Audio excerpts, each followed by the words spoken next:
नमस्कार बंधू आणि भगिनींनो, आजचा ट्रॅव्हल ब्लॉग हा संत ज्ञानेश्वर संजीवन समाधी कसं जायचं हे मी तुम्हाला व्हिडिओच्या शेवटी सांगणारच आहे. कृपया शेवटपर्यंत बघा आणि या सगळ्या भावनांच्या पदस्पर्शाने पावन झालेल्या आळंदीला, आपल्या महाराष्ट्रातील आळंदीला भेट द्या. मला माझं मत पण मांडायचं आहे. बघा तुम्हाला ते पटतं का? जेव्हा आपण समाधीच्या दारापाशी येतो तेव्हाच आपण शांत होऊन जातो. या वास्तूचे बांधकाम हे खूप जुने आहे. संत एकनाथ महाराजांनी समाधी शोधली आणि सांभाळली.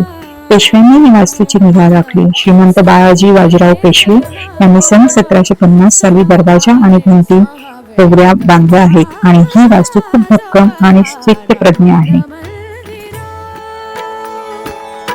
हा सुवर्ण पिंपळ संत श्रेष्ठ श्री ज्ञानेश्वर महाराजांच्या मातोश्रींनी 1.25 लाख प्रदक्षिणा घातल्या. तोच हा प्राचीन सुवर्ण पिंपळ. काय या पिंपळाचे भाग्य आहे बघा.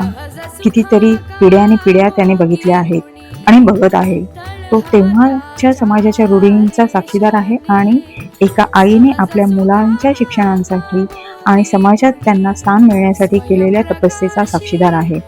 अशा मातांच्या खंबीरपणामुळे, त्यागाने आणि बलिदानाने महाराष्ट्राचे अंतरंग बनले आहे आणि म्हणूनच आपण जे चांगला विचार करत आहोत ते ह्यामुळेच.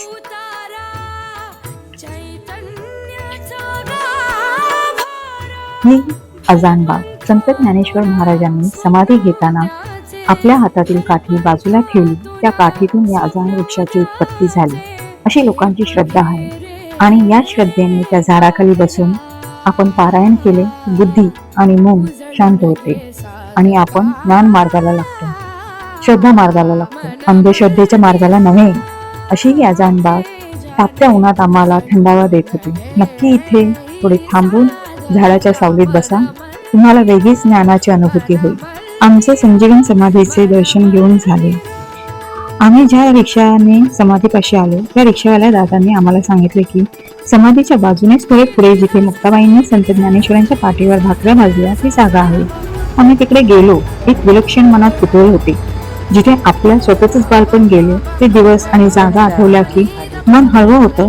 आम्ही तर अशा ठिकाणी जाणार होतो जिथे या भावंडांचं बालपण, दुःख, आनंद, त्रास, हास्य ह्याचा वास आहे. त्या वास्तूमध्ये जाताच मनात चीड आली.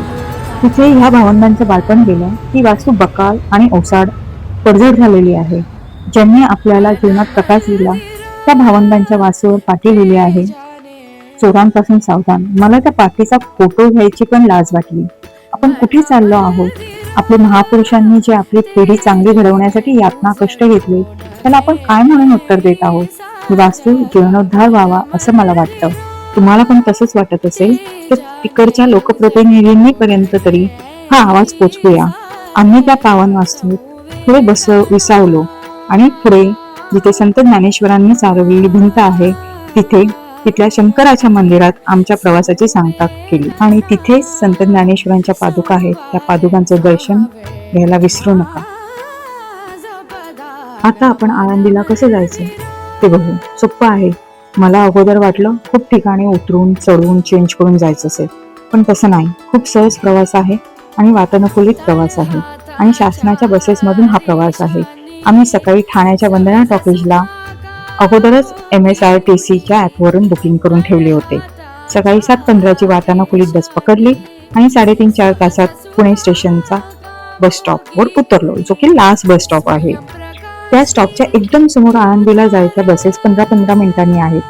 त्या बसमध्ये बसून 45-50 मिनिटात आम्ही आळंदी बस डेपो, तो पण शेवटचा स्टॉप वर उतरलो आणि तिकडून संत ज्ञानेश्वर संजीवन समाधीला जायला शेअर ऑटो आहे त्या पकडल्या आणि तिथे पोहोचलो.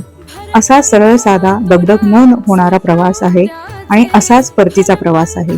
तुम्ही नक्की भेट द्या आळंदीला. या भावंडांसारखं आपण सगळे समाज म्हणून एकत्र राहिलं पाहिजे, कारण त्या भावंडांची एकीची ताकद ही विलक्षण होती आणि ती कुठच्याही संकटावर ज्ञानाच्या मार्गाने मात करणारी होती. हे आपल्याला समजायला आणि उमगायला पाहिजे. धन्यवाद.